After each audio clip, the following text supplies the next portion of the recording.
The poor man's covered call strategy is really a great strategy on plenty of points. It also has risks that you need to be aware of. That's why I wanted to make this video on the poor man's covered call strategy, how I choose my strikes, how I choose the expirations, what are the things that I'm looking at, so hopefully it's helpful for you if you want to use it.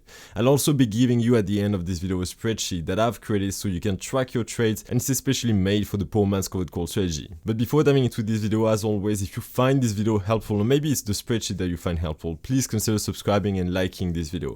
That's really helpful and I'd really appreciate it. But first of all, before going into the explanations such as which strikes I like to use, which expiration I like to use, let's talk about what is the poor man's covered call strategy in the first place. I'm sure that you already heard about what is a covered call. A covered call is just buying 100 shares of a stock and then selling calls against those shares. That allows you to generate an income, reduce your cost basis, and that's really a great strategy.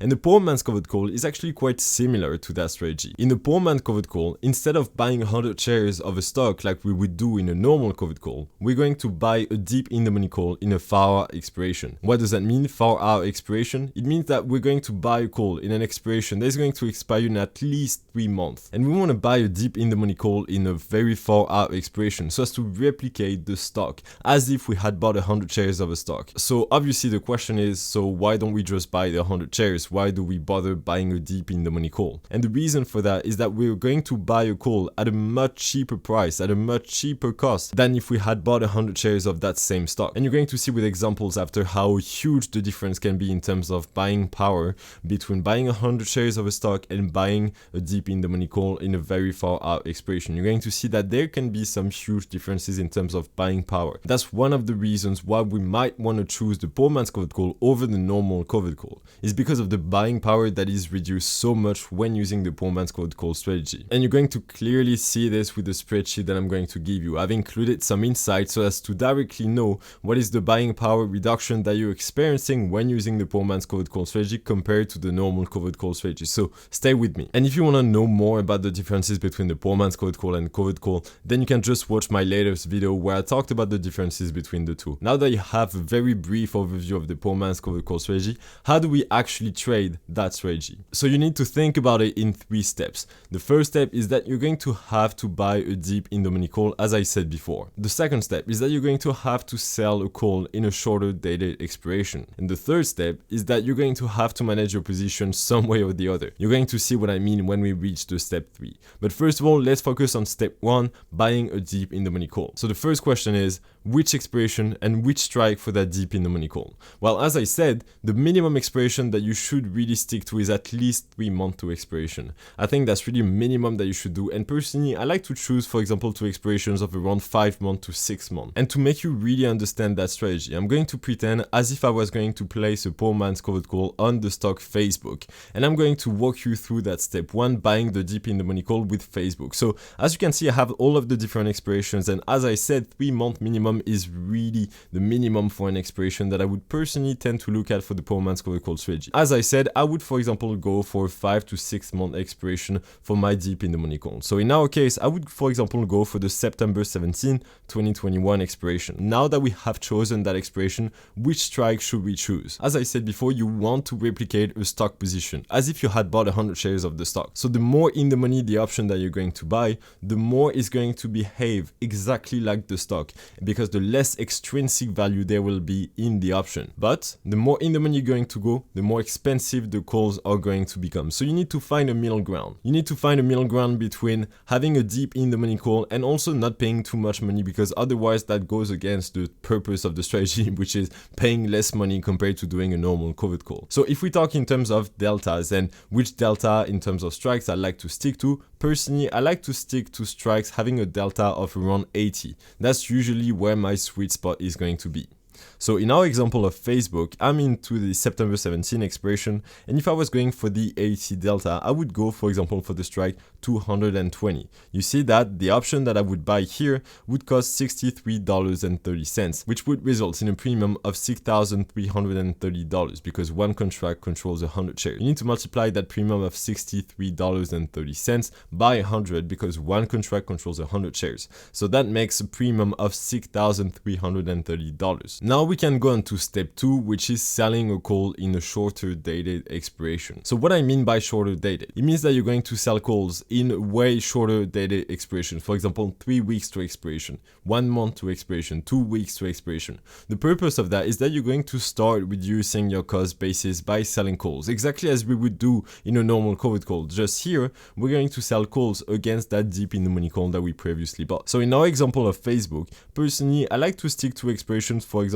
28 days to expiration, 20 days to expiration. Those are typically what I tend to look for when selling calls against that deep in the money call. So here for Facebook, I would, for example, go into the April 9 expiration and know one thing: the liquidity is really key here. You really always want to focus on strike. Either it's when you buy a deep in the money call or it's when you sell calls. You always want to choose liquid strikes. And to know if your strike is liquid, you can refer to the open interest, which indicates how many contracts are currently being held right now. So I like to stick to strike with an open interest of minimum 200, or you can also look at the bid ask. The tighter the bid ask, the more liquid is the option that you're looking at. And the wider the bid ask, the more illiquid the option. So now that we've chosen the expiration for the calls I'm going to sell, for example, 28 days to expiration, which strike should we choose? I like to stick to 30 delta strikes. I think it's a good middle ground between receiving enough premium and also having enough probabilities of seeing my call expiring at the money. So in our case, if I was sticking to 30 delta strikes,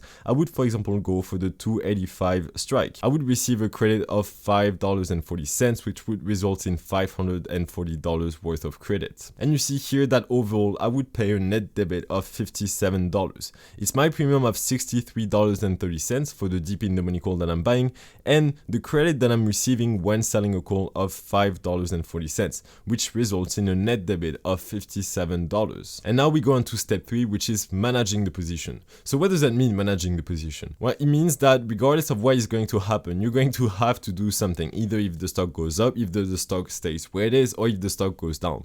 So we're going to go step by step so it's completely clear. So the first case is if the stock goes up. So as you can see on that chart, here I'm on the Facebook chart, which is the stock that I'm pretending to use the poor man's cold call strategy on. I said that I was selling the 285 strike. So that would represent here approximately on that chart over there. So if the stock goes up and go past my 285 strike, then it happens that I'm going to be in a profit overall. It happens that my position overall will be in a profit because the long leg will be taking more value than the short leg is actually losing. So overall, I will be in a profit. And for that, I like to stick to 25% profit targets if the stock goes up. So when the stock goes up, not much to think about, except that I like to stick to 25% profit targets. Now the second case, if the stock stays where it is. Well, you see that now the stock is priced at $269 per share. So if the stock stays where it is, then my 285 strike that I will have sold, the call that I will have sold, is going to expire worthless. And in that case, what do I do if my call expires worthless? Well, I just start selling other calls. And in that case, I just start selling other calls and I reduce my cost basis, exactly as I would do in a normal cold call. And you're essentially reducing the cost of the long call that you have previously purchased. So once again, pretty simple here. If the stock stays where it is, you just keep selling calls so as to reduce your cost basis. And the third case is if the stock goes down. And that's where things can get a bit more complicated, and that's where the risk of this strategy lies. If the stock goes down slightly, for example, if Facebook goes from 269 to around 255, that wouldn't necessarily be a problem. We would just keep selling calls, reducing our cost basis. But the big risk of that strategy is if the stock goes down like crazy. Let's say that the stock falls by 20% overnight. Then that's where really the risk of that strategy rises. Because what is going to happen is that the long call will lose a lot of value and my short call will be expiring worthless. That's not a problem. I will be making full profit on this. But the problem will rely in my long call that I have previously purchased. If I have purchased a very long call that is going to expire in 6 months and then the stock starts falling, for example, like Facebook, it starts falling to, for example, 220 or 210, then that's where I'm going to start being in a loss. And worse than this, if, for example, the stock falls below my long call strike, for example, my long call is at the 220 220 strike, as you can see here on the chart. And if the stock falls below that threshold, then it means that my call is going to expire worthless if the stock doesn't come back up. It's going to go out the money, and I'm really going to lose a ton of value on that call, and that's going to be a big running loss. And that's really where the risk of that strategy is. We don't want the stock to really plummet overnight, and that's what I'm talking in the video, how to choose stocks for the covered call strategy. That's exactly that. I like to choose stocks that are quite low priced right now, that are the low end of their trading range, so I make sure that at least the stock is already low enough and it has less probabilities of falling even more. And on top of that, if the stock goes down by a lot, then you're gonna have to keep selling calls at lower strikes so as to receive a credit that is decent enough. And if the stock goes back up, then it's going to become super messy in terms of cost basis. That's where the spreadsheet comes in. I've created a spreadsheet that allows you to track your trades, track your cost basis, and really know where you're at in terms of your cost basis when selling those calls against your deep in the money call. So this is the spreadsheet that I was talking about. In that spreadsheet, you're going to be able to see, to track your cost basis and really make sure that you really track everything, because this is really important to track your trades. So this is how this spreadsheet is made. The first thing to do if you want to get that spreadsheet, and I anticipate that, is that go into the link of the description. The spreadsheet will be in there. And to access it and to keep it for yourself, either click on File, then Download, or File and then make a copy. Please don't request it for access. That's not how you can get it. That's by clicking on File, then make a copy or download. That's how you're going to get the spreadsheet. The first thing that you need to do when you're facing that spreadsheet is to put the stock that you're actually trading right now. So it's one sheet per stock. Then you see here that I've taken the example of Facebook that we were talking about. So here you see that I've written the ticker FB for Facebook. You see here that it's written enter stock. You put the ticker of the stock. Then we have two main columns, the credit column and the debit column. Everything that is going to be in the credit column means that you're receiving money. That's why we call that credit, because you're receiving money.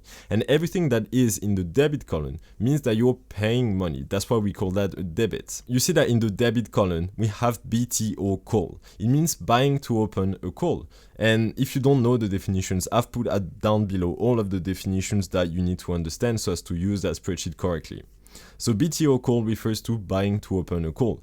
And you see that I've chosen the strikes that we talked about before in Facebook, the 220 strikes. If you trade more than one contract, then just adapt the number of contracts to the number of shares. So if it's 2 contracts that you like to trade, then put 200 shares. If it's 1, just put 100. You see that I've put the premium that we pay for that, so $63.30. Now if we go into the credit column, you see that I've put the call that we're going to sell at the 285 strike. So you see that I've received a premium of $5.40. That's how you're going to track your trades. And every time you close a trade, every time you open a new trade, you sell another call, put all of the transactions within that spreadsheet, and it's going to give you at the bottom here the adjusted cost basis. So obviously right now when you have bought a call, it's going to show a minus because for the moment you are in a net loss position because you have bought that big call. And when you're going to resell it, or when you're going to reduce your cost basis by selling more calls, you're going to see that number that is going to decrease and decrease.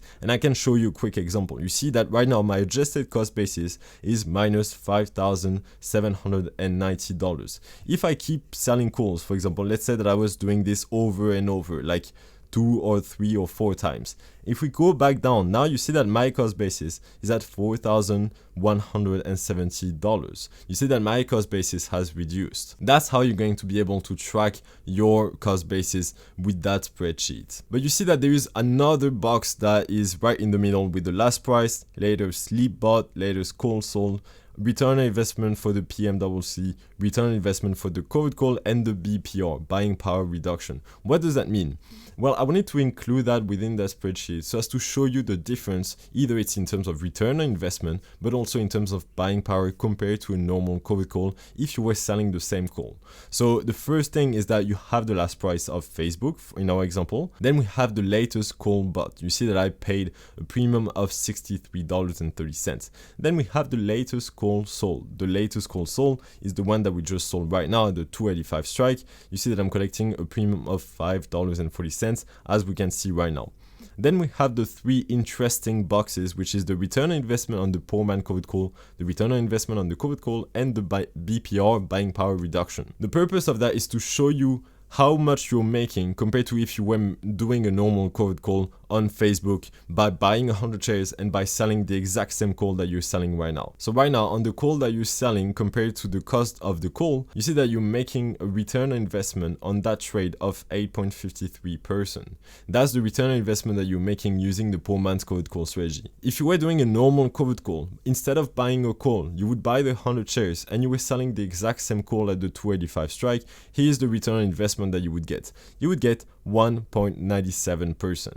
So you can see the huge difference between the poor man's cold call and the normal cold call in terms of return on investment if we just take the same call that we're selling. You're making more than 4 times the return on investment on a poor man's cold call than if you were using a normal cold call. That's a huge difference. And BPR is actually quite interesting, and that's obviously related. The BPR is the buying power reduction. That's the difference between if you had bought 100 shares of Facebook and buying the call that you bought for the poor man's cold call. It makes a difference of almost 77% by buying that call compared to buying the 100 shares of Facebook. So you see that it's actually quite beneficial to do the poor man's cold call, because if you don't have as much buying power, then just go for the poor man's cold call. You have your buying powers that is reduced by 77% and you're making 4 times more on the trade. I hope you will have found this video about the poor man's cold call strategy helpful. As I said, you can find the spreadsheet into the description. Just click on the link, then file, make a copy or download. If you have any questions, just don't hesitate to comment it below. I'll be happy to answer